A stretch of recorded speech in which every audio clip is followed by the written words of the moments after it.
For the past 500 years or so, Lutherans have set apart the last Sunday in October as a time for celebrating the Reformation that took place in the 16th century. It's the Sunday closest to October 31st, which is Reformation Day in our Lutheran tradition, and we observe it usually on that Sunday that comes closest to the 31st. 500 years we've been celebrating something that split the church apart and has created a lot of hardship for many Christians over the centuries. But things have been changing. And for the past 50 years or so, in the Christian community around the world, things have been changing dramatically as Christians have come to a richer and fuller understanding of one another in the life of the body of Christ. It all began as a result of the Second Vatican Council, which was begun by Pope John the 23rd back in 1962. That council lasted for about 3 years when finally it was concluded under the primacy of Pope Paul VI in 1966, I believe, 65, 66.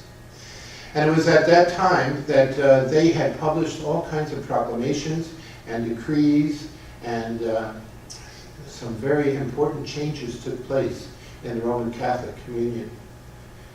But one of the most significant things from our point of view as Lutheran Christians is the fact that as a result of that ecumenical council, the Roman Catholic Church opened up for dialogue with other Christians, predominantly Lutheran because we were the largest Protestant body in the world, and then with many other Christian traditions throughout the world.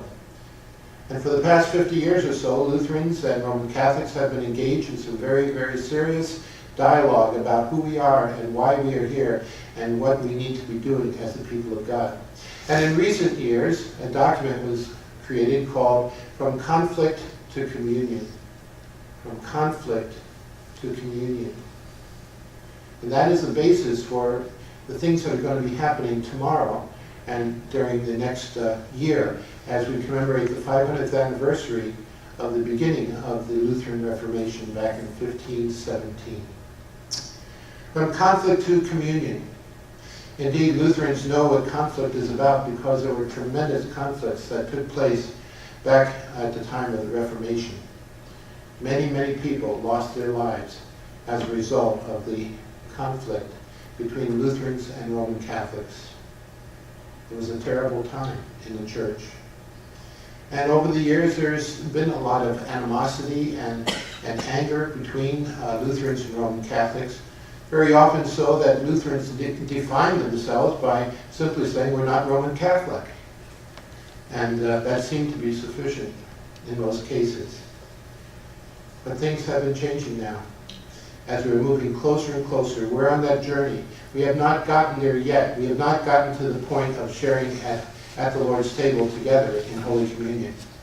But we're moving in that direction continually.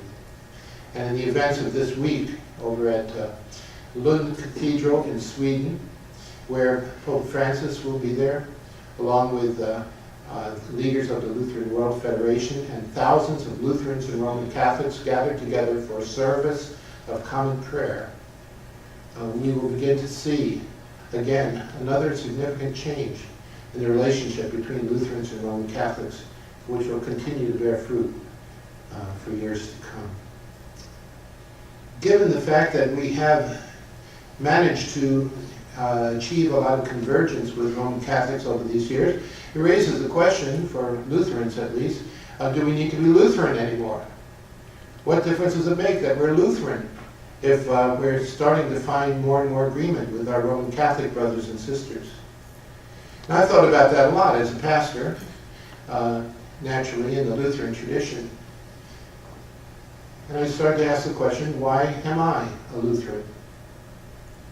And I thought back to how I actually became a Lutheran. I was not raised in a Lutheran home. My parents got married by a Presbyterian minister.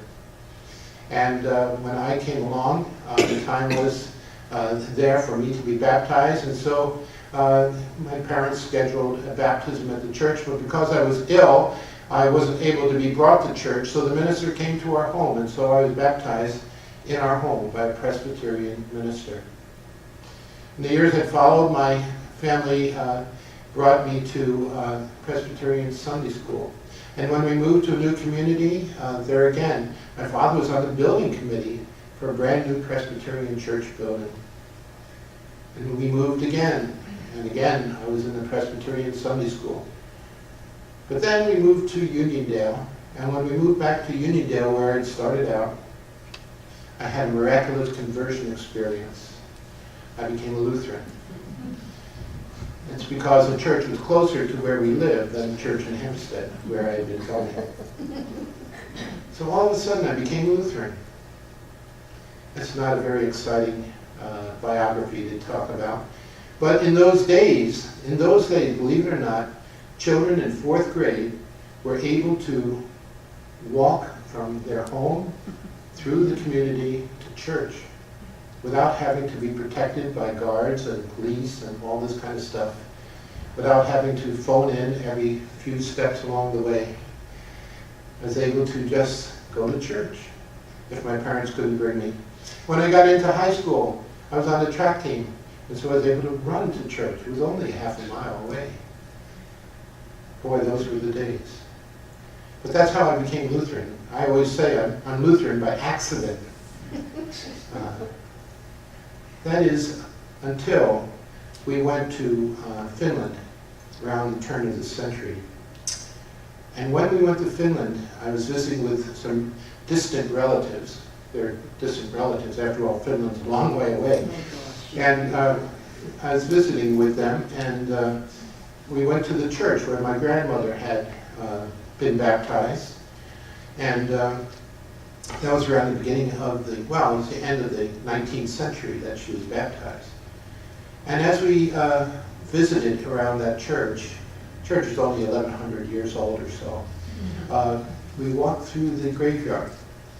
And my cousin started showing me all the graves of people who were part of our family history, going back a century, 200 years, 300, 400 years, or even more. And it was at that moment that I began to realize that I've been Lutheran from the time of the Lutheran Reformation in Finland, which is back in the 16th century. And what a comfort that was for me to know I was not a Lutheran by accident, but by birth. Wow. But you know, it isn't your DNA that makes you Lutheran. It really doesn't matter. What really does matter is the fact that we have been born into a relationship with God. God who has revealed himself to us in Jesus Christ. We share in a common life together because it is a way of believing and belonging. Luther discovered that himself. Back in the Middle Ages, it was a very terrible time. The Black Plague had gone across Europe and had decimated the population of Europe. About 1/3 of the population of Europe died as a result of the Black Plague. 1/3 of the population. And so people in those days were very much concerned about death. They weren't expecting to live a long time. And they were concerned about what happens after you die. And so the church tried to answer that question, but unfortunately that answer to the question came up at the same time that the church was launching a major fund appeal in order to build what we call St. Peter's Basilica in Rome. And so the church took advantage of people's anxiety and fear and sold them insurance policies, letters of indulgence that they were told would help them to get into heaven quicker, if at all. Well, Luther rebelled against that. He saw that that was a form of exploitation against very poor people. And that's the reason that he started that debate that we commemorate on Reformation Day. The posting of the 95 Theses by Martin Luther was an invitation to debate in the academic level After all, he was a university professor. And that's what got everything started. Luther had discovered that God was not a horrible, mean ogre who was looking for every opportunity to strike people down if they ever walked out of the right direction. But rather that God is a God of love and grace and mercy and compassion. That God is one who has revealed himself in Jesus, who suffered and died for us on the cross.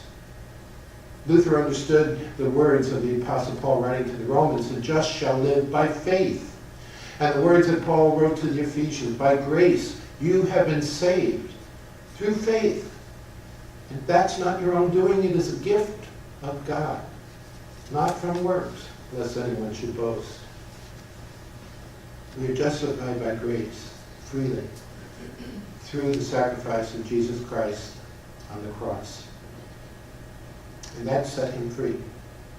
And that set the whole Christian community there, especially in Germany, free from the oppression that was hanging over, that dark cloud that was hanging over the Christian community because of the practices of the church. My, how things have changed. In the past 50 years now, we've entered into dialogue with our own Catholic brothers and sisters. And so now, as a result of that dialogue, we have found convergence on many, many issues over the years.